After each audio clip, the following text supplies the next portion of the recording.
We had derived Cobweb part 1, wherein there was a lag on the supply side. That is, supply of this period depending on the price of the previous period. But there was no lag on the demand side. And we had derived Pt was equal to P0 C to the power T. Then we had brought in R was minus C. Then Pt became P0 minus R to the power T. We had also shown yesterday that price was oscillating or alternating around the equilibrium price, being successively above and below P bar. एक बार price P bar से above, एक बार price P bar से below. Diagram में देखें, फिर derivation किया. Derivation में भी देखें, एक बार प्लस, एक बार माइनस, एक बार प्लस, एक बार minus. That means price was alternating और ऑसिलेटिंग अराउंड पी बार. ये कॉबवेब मॉडल जो था 1978 में हमको पढ़ाया था प्रोफेसर रमेश शरण, जो अभी यहाँ का यूनिवर्सिटी के वाइस चांसलर साहब हैं, और उनका कॉपी मैं आज भी प्रिजर्व किया हूँ. उन्होंने एक एलेन किताब से पढ़ाया था, गोंडोल्फो किताब से पढ़ने बोला था कॉबवेब. इस कॉपी को पिताजी बोले थे कि सजल ये कॉपी को प्रिजर्व करना, जो रमेश पढ़ाया है उसको प्रिजर्व करना. मैं 42 साल से इस कॉपी को प्रिजर्व किया हूँ और इसको मैं अभी भी यूज़ करता हूँ. Now we had 3 cases. हम लोग कल थियोरेटिकली बोले थे कि जब डिमांड सप्लाई से स्टीपर होगा तब डैम्प्ड होगा.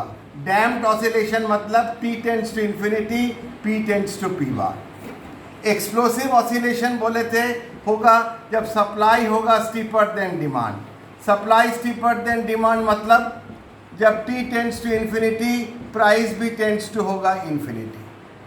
और रेगुलर ऑसिलेशन मतलब नाइदर डैम्प्ड नॉर एक्सप्लोसिव, वह होगा जब demand and supply will be equally steep.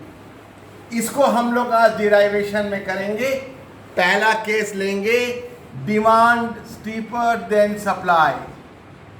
ना कल हम लोग बोले थे डिमांड का स्लोप था A, क्योंकि डिमांड का इक्वेशन था अल्फा प्लस APT, और सप्लाई का इक्वेशन था beta plus BPT minus 1. So demand का स्लोप A था, सप्लाई का स्लोप B था. So demand steeper than supply. Demand steeper than supply मतलब B will be less than minus A.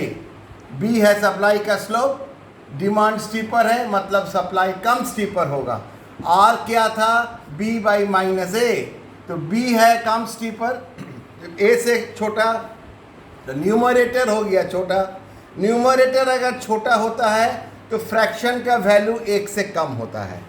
So here R is negative, R negative है and less than 1, because numerator is 5/9, 1 से छोटा. Numerator छोटा है, 9/5, 1 से बड़ा, क्योंकि न्यूमरेटर बड़ा है. और एक चीज़ ख्याल रखना, कोई चीज़ का अगर पावर में T है और अगर अंदर 1 से बड़ा है तो T बढ़ाओगे तो उसका वैल्यू बढ़ते जाएगा. 2 का पावर बढ़ाते जाओ, 1 2, 2 का पावर 2 4 3 8. लेकिन अगर वैल्यू 1 से कम है, 0.2 पावर T बढ़ेगा तो घटते जाएगा. 0.2 का पावर 1 0.2, 0.2 का power 2 0.04, it will decrease. So if the value is more than 1, as T increases, the value increases. If the value is less than 1, as T increases, the value decreases. And if the sign is positive, it will be monotonic, हमेशा plus होगा, T का कुछ भी power रहे.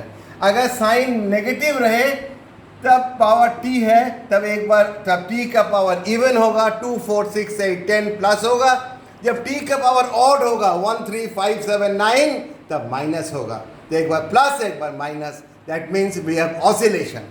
यही जानकारी से R is less than 1, so as T tends to infinity, R 1 से छोटा है, 1 से छोटा का पावर बढ़ाओगे T infinity तो घटते जाएगा.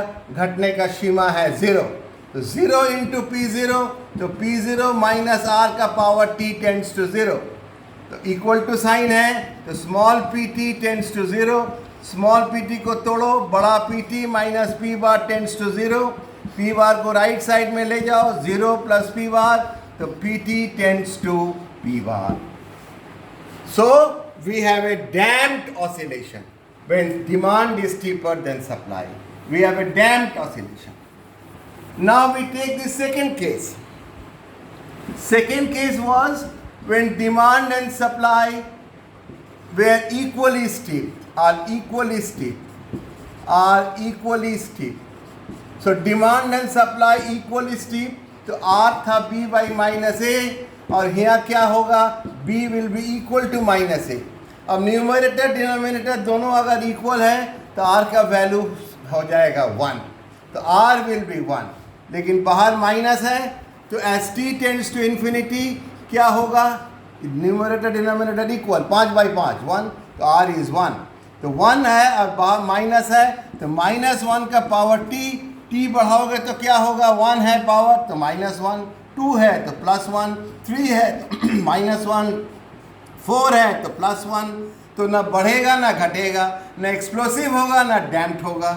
इसलिए हम लोग कहते हैं we have a regular oscillation. We have a regular oscillation.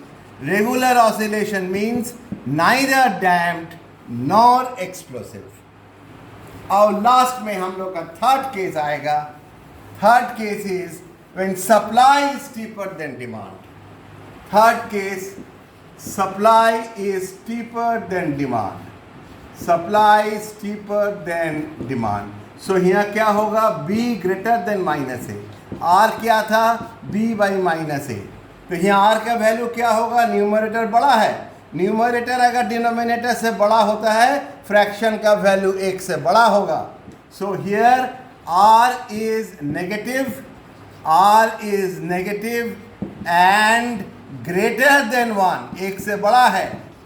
तब as t tends to infinity, कोई चीज़ अगर 1 से बड़ा है, अभी तुरंत बताए, t बढ़ाएंगे जिसका वैल्यू बढ़ने लगेगा और बढ़ने का सीमा है infinity. This will tend to infinity, और इन्फिनिटी से ये गुना है तो P0 माइनस R का पावर t भी इन्फिनिटी इक्वल टू साइन है, तो small pt tends to infinity.